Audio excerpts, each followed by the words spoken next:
I still walk onto job sites all the time where I'm watching the superintendent scan in GHA forms, and I'm just like, this is something where, we're trying to capture how many field folks are actually on the job site at any given time. I mean, the majority of like mid-level or lower level, like, cost-wise projects, they are still so reliant on all of this stuff being manual that there has to be some easing of that burden. And I'm really excited to see that some of the technology is really kind of helping streamline that. One thing I will say needs to stay handwritten is the pre-task plan, like that thought process, because that's that whole, as you say, being a steward for the field, like, does the purpose of the form meet the intended benefit? If it's like about looking at safety for your surroundings, like, the data that you get from that is probably less important than it is to actually just go through that thought process. For sure. And so a lot of times, like really thinking about the typical standard quality or safety documentation we've always had, and like, how does that change in the digital age, I think is a process we can continually go through.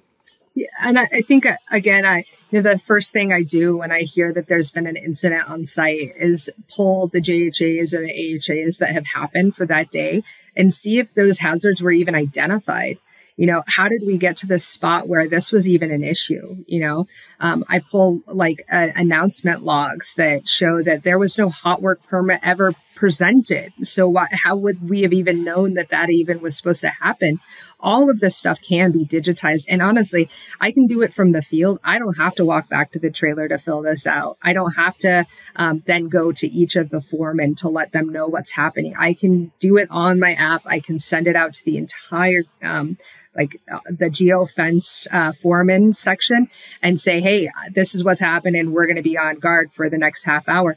All of those things have to be eased and still can be very well communicated so that everybody on the job site is aware of what's happening.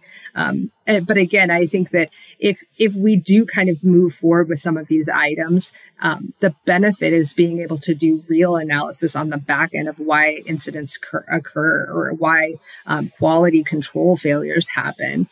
Because if we document some of this stuff, it's going to make it easier for us to figure out where maybe we misaligned or associated a risk that we didn't see it beforehand.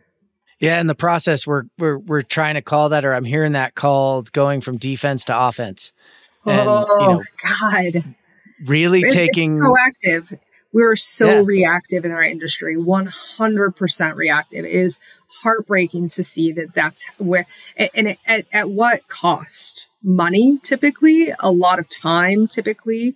Those are things that are quantifiable and very important. But when it comes down to stuff like safety, you can't bring somebody back if you're, have a fail, right? Like, that's just not going to happen. So again, I think that being proactive is always the best thing. That's why I love like QR codes that allow us to do near miss reporting or issues reporting for safety failures that don't have the name associated. If they want to do it anonymously, all they have to do is opt for anonymity. But man, some of those ones are the most detailed incidents or near miss reports that I see. And it's because they've been so thoughtful, but they're obviously concerned about retribution happening on the job site, or they didn't feel comfortable taking it to somebody directly because they were concerned. But I will tell you that it's going to make the industry better, and we're going to have less safety issues and less quality issues if we are introducing these items into the field.